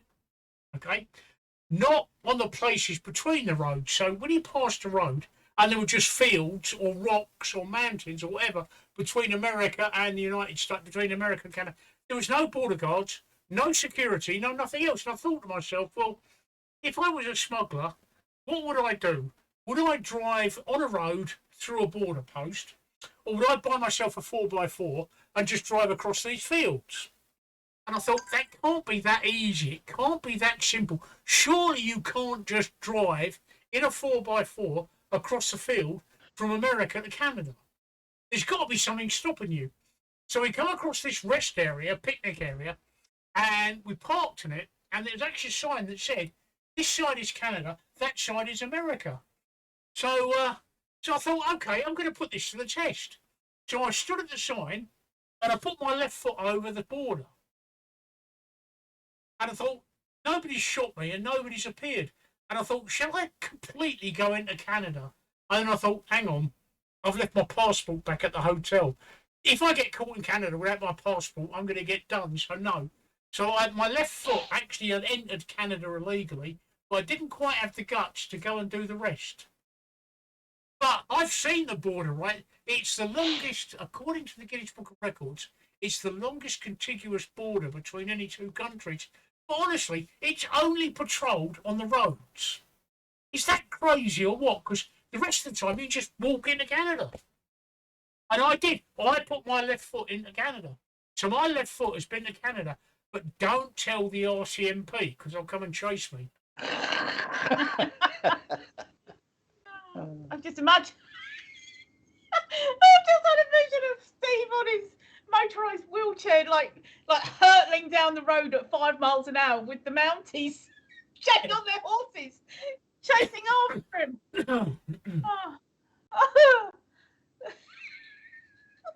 So yeah, my left foot has been to Canada. I've not been to Canada. Did you say if you'd been to Canada, Micky? No, I've not been to Canada, no. I've not been out of Europe. Yeah, no, I haven't. Well, I have. I've been to Turkey. Is that Europe or is it not? I don't know. It depends which side of the Bosphorus you're on.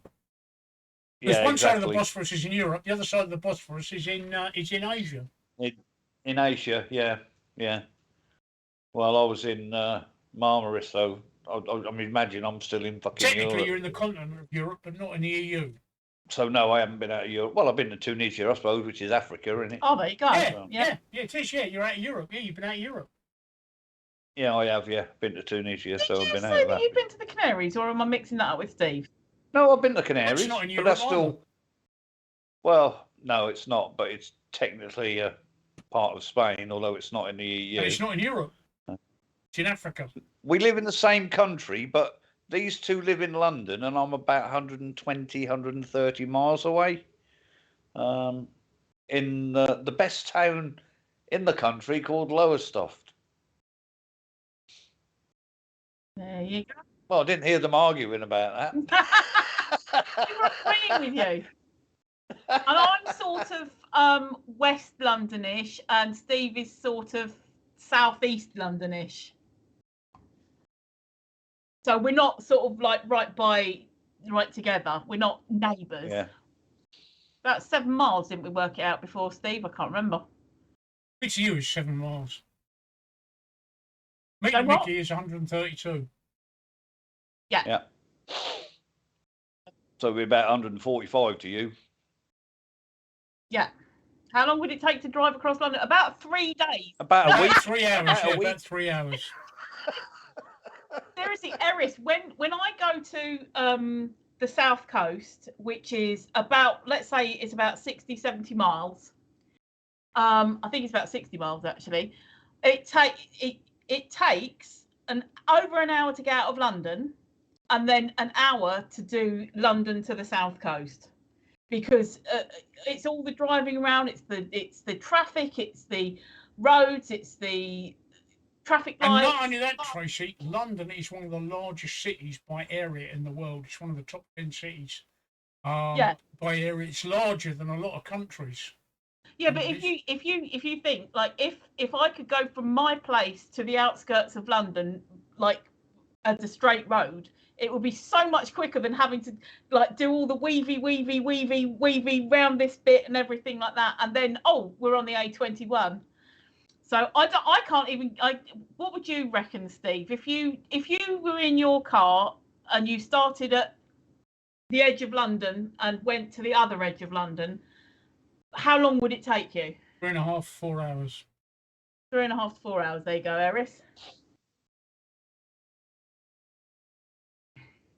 And I can drive from here to London in 2.5.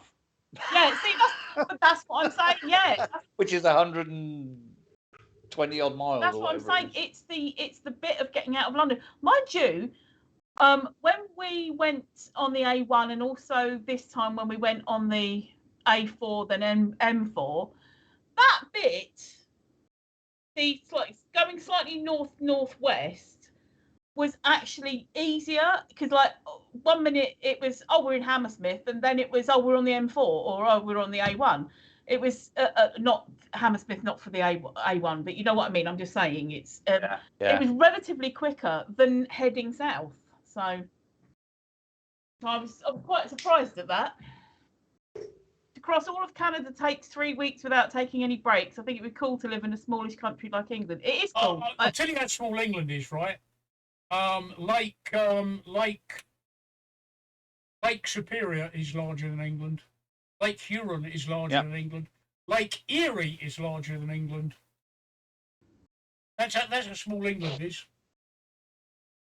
All of the Great Lakes, each one of the Great Lakes is larger than England.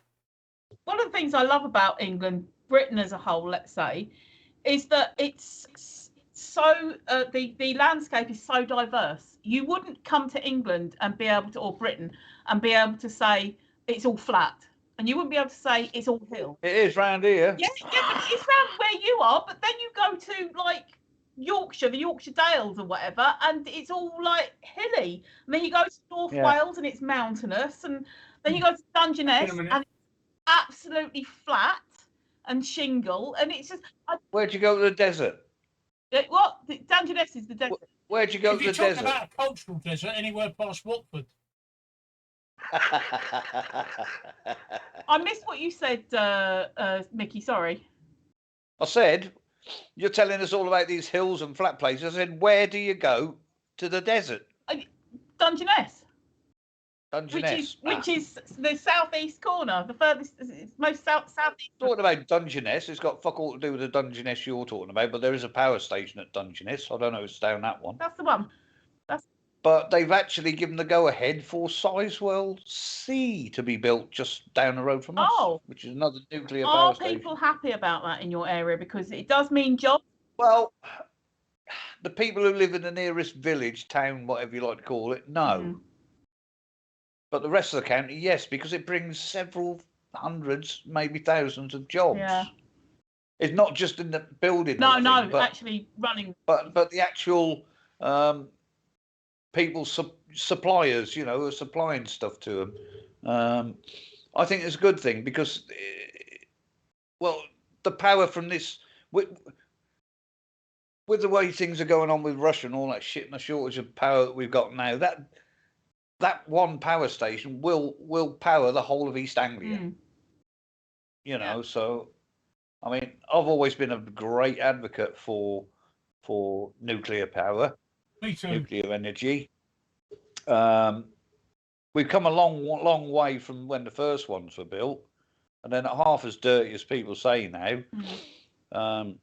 But that'll be the third one on the same site, and they're keeping them in the same area, so they're not dotted about the countryside. And so if you do have a bit of a problem, then you know. Yeah. But yeah, I'm all for it, and I'm glad that they're going to build it. Like I say, the locals aren't. And do you know what the biggest moan is? In the matter it's a fucking power station, it's the traffic. Oh. The increase of traffic. But don't they forget that the increase in traffic will bring more trade to their town. People will stop and buy something to eat. Yeah. People will, you know, but oh, I can't wait to get out of it, Eris. Fuck me. Oh no, England. Just bring your Wellington boots and your umbrella, and you'll be all right, even in the frickin' summer. Hey, I make Eris. I've driven all over the world. And I can make the adjustment from driving left to right, just like that. It is the easiest thing in the world. I'm sure you can do it. It's very simple. As long as your steering wheel is pointing to the centre of the road, you can't get it wrong. Oh. As long as your steering wheel is on the same side as the centre of the road, you can't get it wrong. That's the golden rule. It is dead easy to do. Yeah. What do you mean, yeah? You don't drive. You've never driven abroad. You've never been abroad, and you don't drive. So what do you mean, yeah? What do you mean, yeah? I'm just agreeing with you that I'm just agreeing with you that as long as your steering wheel is Hey, Micky. centre of the road. All right, no then. No. Honestly, Eris, it is the easiest thing in the world to do. And I can make the adjustment without even thinking about it now. Just got to remember, when you come over here, get into what you think is the passenger side. I sit there going, where's the fucking and wheel? Find the steering wheel then. The biggest problem I have, right, when I switch from right to left-hand drive is I bang the knuckles on the left-hand side of my left-hand knuckles are a nightmare because I keep going to reach the seatbelt and smacking it against the door. Yeah. That's my biggest problem. I think I could do everything except that. I keep forgetting. When I go to get out of the car, I go to release my seatbelt and I smack my knuckles against the door and think, fuck, no, the seatbelt's on this side. Other than that, yeah, I make the adjustment like that. Yeah, it's easy. It is easy. It really is easy. Well, I mean, I spent 5 years in Germany for a start, so I was driving on the right for 5 years. So yeah, it's very easy. And every time I go to Greece, we always hire a car. We only have one for 3 or 4 days, but that's enough to see the whole island. Once you've got over that initial, I think what it is a psychological block, isn't it, Micky? Yeah. The only thing that still catches me out when we're driving in Greece is on a roundabout. If you're on the roundabout and somebody wants to pull onto that roundabout, you have to stop and let them out. If you're on the roundabout, not like here, that if you're on the roundabout, you have priority. It's quite the opposite. People joining the roundabout have priority. So if somebody's waiting to pull out of the junction, you have to stop on that roundabout to let them out. Which I still get caught out from now and again. I've had a couple of close calls with coaches and lorries and things, but yeah. So fuck me, you wouldn't know what to do with a roundabout in Canada, We would you? call them traffic circles in Canada, Micky. Yeah, yeah. Huh? They'd be all right on the Magic Roundabout in Swindon, wouldn't they? I think it's Swindon, isn't it? The Magic Swindon, Roundabout. yeah. Fucking hell. So you're 5 hours behind us, which is about right, because most of the United States is either 6 or 8 hours behind us. So you're 5 hours behind us. Yeah, we're 5 hours behind. Come on in. So it's 5 hours. It's nearly midnight here. No, is it doggy time? It's doggy time. I'm out of breath just walking. Look at me, Tracey. I'm out of breath just walking from the kitchen and back. Oh, God. Yes, she is. Oh, no, we've got a doggy. Sorry. Walkies! Come on, everybody say walkies. Walkies! Hello. Walkies! Walkies! Oh, so she won't recognise it unless I say it in a Suffolk accent. But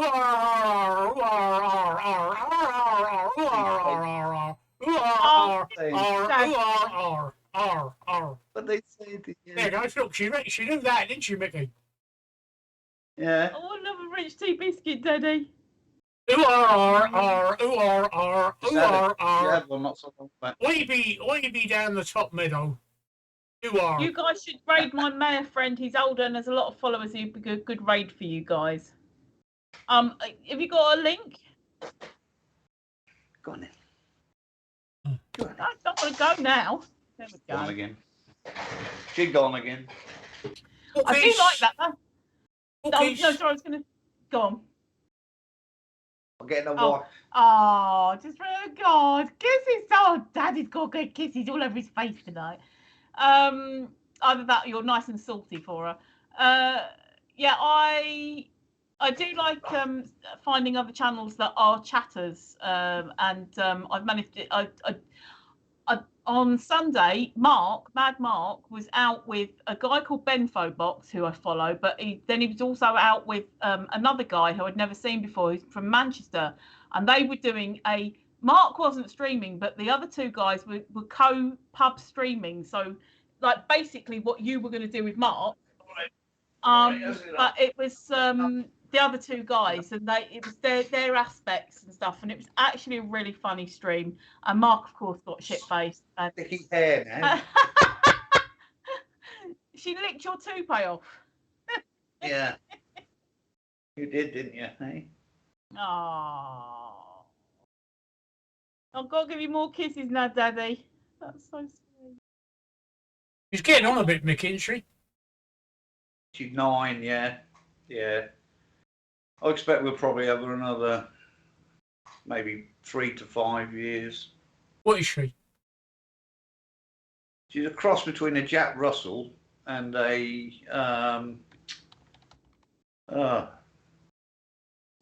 that's some fucking terrier. I can't remember what she is now. But she was one of my sisters. The two parents are both my sister's dogs. Okay. What the hell was the other one? Not a Yorkie. But her dad was a Jack Russell. Yeah, it is Millie, yeah. It's Millie. Is it Millie? It's my Millie. Millie. Millie. Who's that? Millie. Who is it? Millie. Oh, hello. Hello, Millie. Oh. She can't understand where it comes. Same when people are on the phone talking to her, you know. Millie. She's looking around for where the voice is coming from. Who's that saying your name? Millie. Want to go walkies? Want to go walkies, Millie? Want to go walkies? Walkies. No, you don't. Yeah, not at this time of night. Walkies. No, you don't. Kisses from Daddy and a rich tea biscuit. Hey, she's had it. Do you want the number? She's had more it. kisses, more rich tea biscuits. No, she can't have any more. Strict diet, aren't you, dog? You get one a day. Right, you want to go down, do you? Go on in. Had enough now. You had enough now, yeah? Bless her. Oh, she's off to her. Well, that's a good trick to teach a cat. My cat, my late cat, we used to be able to play fetch. I used to throw things for him and he'd run for it and then bring them back to me, ready for me to throw again. He'd literally bring it back and drop it on the floor and wait for me to pick it up and throw it. Obviously, it had to be something that he could get in his mouth, so no shiny balls or anything like that, but anything that he could pick up. He loved lollipop sticks and oh God, what was the other thing that there was little offcuts of lino. He loved. If you throw anything from her for her, she'll just look at you and say, "You don't think I'm gonna fucking get that, do you?" Get it yourself. Yeah, exactly that. So you end up walking halfway across the garden to throw it back just to pick it up again. So no. Oh. Do you think I'm stupid? Sorry, Micky, was that a vote? Was that a poll? Yeah, it was. Yeah, can we please have a vote? Am I stupid? Yes. Yes. Only joking. Right, shall we raid this guy then? Yeah. Okay, doke. Who, what, where, when? Guys, we'll be back on Saturday. What time are we on Saturday? 8:30. I'll just check in case you decided it was going to be 9 o'clock. If you looked at the schedule, it says 8:30. Yep. Not 8:30. I knew you said 9 o'clock then. 8:30. Same place. Same Saturday. time, same channel, blah, blah, blah. Stay safe, keep your family safe. See you Saturday. Bye-bye.